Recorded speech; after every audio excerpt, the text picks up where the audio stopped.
Hello! Welcome to Game Over Gerkinman. We're all very excited here on this show because we're about to start playing one of everyone here's favourite games. Well, at least I think it's one of everyone here's favourite games of all time. There's quite a few people here with us and they will be with us for the entire experience, so can everybody please introduce yourselves in alphabetical order, as is the way in this show. Hey, I'm bored out and I'm excited to play this game. It's a cool game, pretty fun times.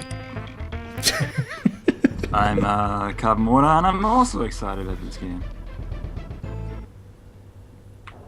And I am Adam, and I should always get confused on what I should use for my name. Should it be start with A? Should it start with C? Should it start with K? But anyway, I'm Adam, cool man. Get time. Hopefully we'll talk more than I did on the Tomb Raider series. I'm sure you'll have more to say about this game. Oh yeah, I played this religiously when I was like 8 or 9 or so. We'll get into that as is the way.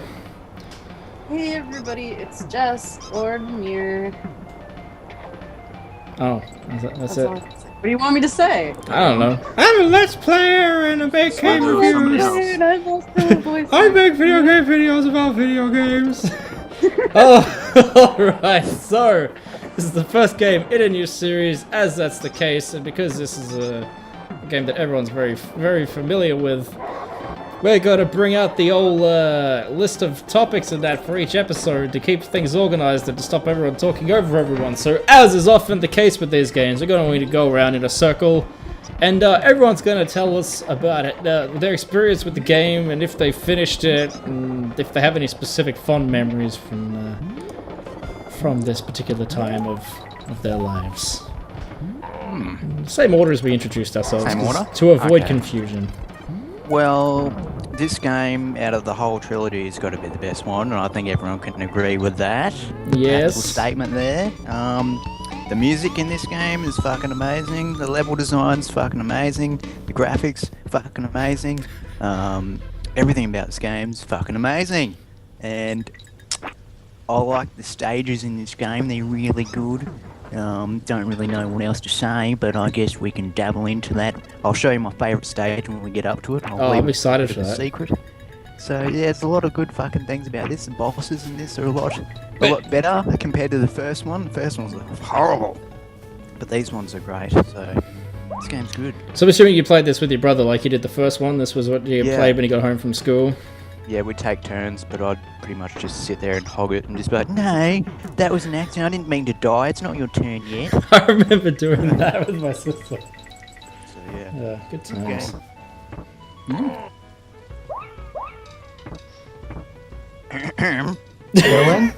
Oh, my turn. Okay. Well, because my parents didn't have a lot of money to waste on video games, at pretty much the end of the SNES cycle, I got this system, and this was one of the 4 games that I got for it. And yeah, I pretty much played the crap out of it.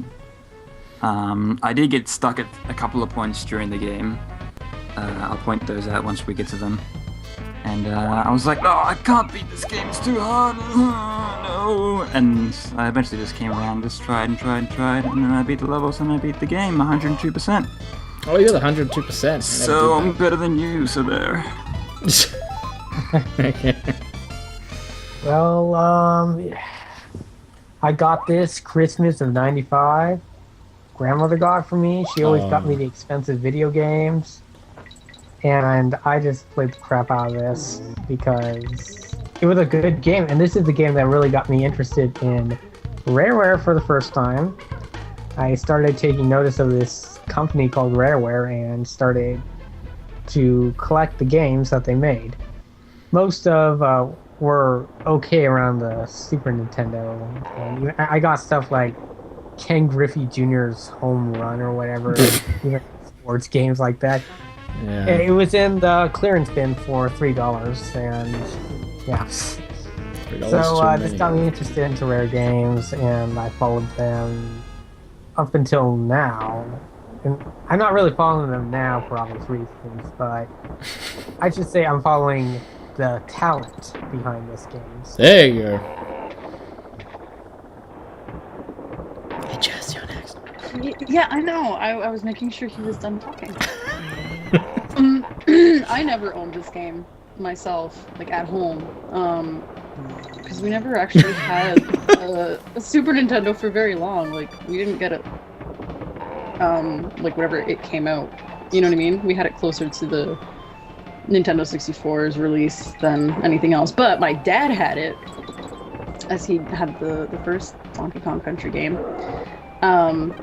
So that was another game that I would, if I was at his house for the weekend or whatever, him and I would sit around and play this game. And I thought, well, I mean, as much as I love the first Donkey Kong Country, this one's just like,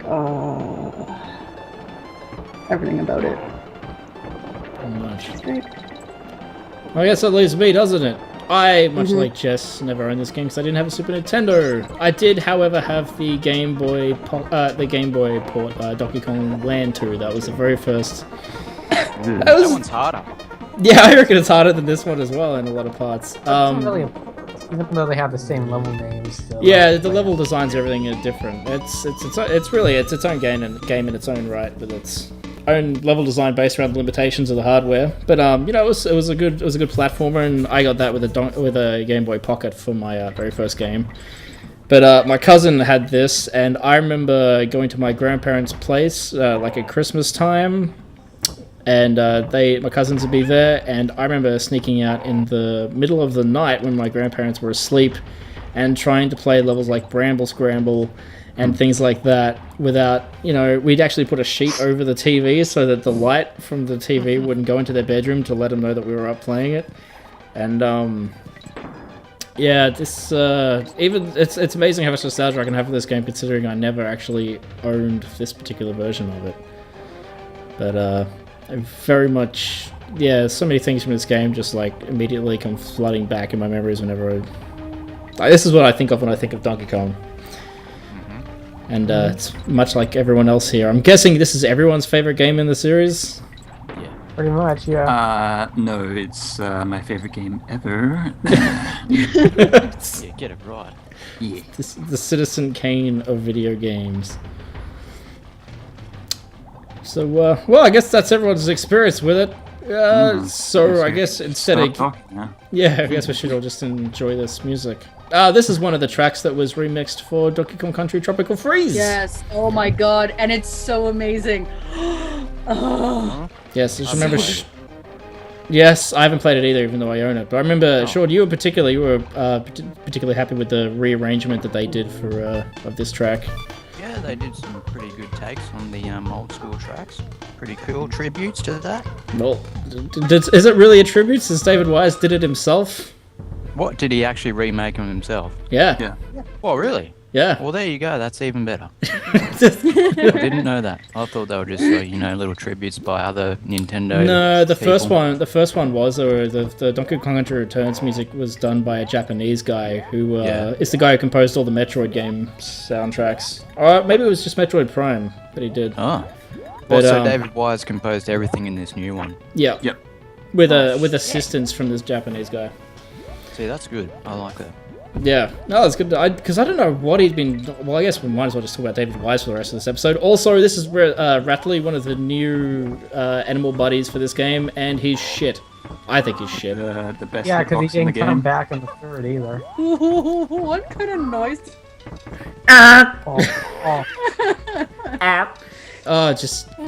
He's just like much like, you know, Winky the Frog was replaced because he was a shit jumping piece of crap. Please, don't. And then they replaced him with another horrible jumping I think he's reptile. better than the frog, though. I think he handles Yeah. slightly better, but he's the worst animal buddy, I think, as far as actually using them goes. He's I like at least, him. controllable. Yeah. Yeah, Winky's just like Winky's what you did when you wanted to fall off edges non-stop. But anyway, does anyone know what David Wise has been doing all this time between? Oh, No one knows. Just, What was that? hanging out on Twitter. Just hanging on Twitter. David Wise just came back to do Donkey Kong Country Tropical Freeze. The last thing I know of him composing that I paid attention to was the Game Boy Advance versions of the Donkey Kong Country games. But after that, I kind of don't know where he went for all that time. Was he still at Rare Atom, or you don't know, or? He is not at Rare. He's freelancing right now. But I'll be like, but before he did Tropical Freeze, was he freelancing all that time as well, just doing random stuff? When did he leave Rare? Yeah. Oh, Bugs in the system. Adam's Hello. Get I these said bees yeah, out of the pretty system. much. Oh, okay. Sorry. Oh, there you go. The more you know. And this is also one of the new things this game introduced, which is vertical level design, which there was none really of in Donkey Kong Country from memory. Not that I can think of. They had some in Donkey Kong Land, which actually had these ship-based levels in them before they had the before they were in this one. I wouldn't be surprised if that's where they got the idea for Strangely these. enough, they also had other levels like cities themed, which appeared in none of the official games. Yeah, those city levels in Donkey Kong Land were weird, weren't they?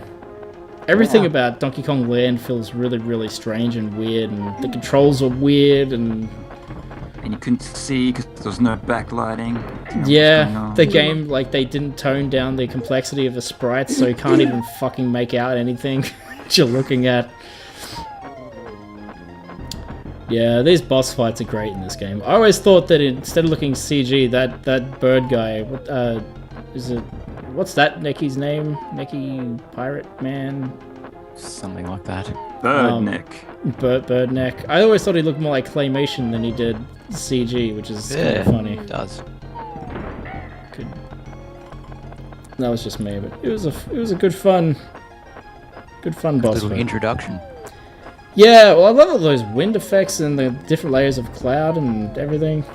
It's kind of weird because the first one had, generic bosses. The second game had, interesting bosses. And you think they go a step further with the third one, but it's like, nope, back to regular animals again. What are you talking about? The third one had a barrel that spewed up beetles, and it had a snowman that you had to have a snowball fight with. And it had a giant spider that was like shooting webs bouncing around Just felt everywhere. Very uninspired. Yeah, which game are you playing, mate? It's a bit that That's way. the end. Yeah, that's the end of the first world because it's the shortest in the game because it's the first world. So thank you, Sean. Thank you, Dylan. Thank you, Adam. Thank you, Jess. Join us next week as we get into, we have ourselves a hot little time because it's a place full of lava. Get it? Because it's hot. Because it's temperature. Fuck, you're clever. Oh, boy.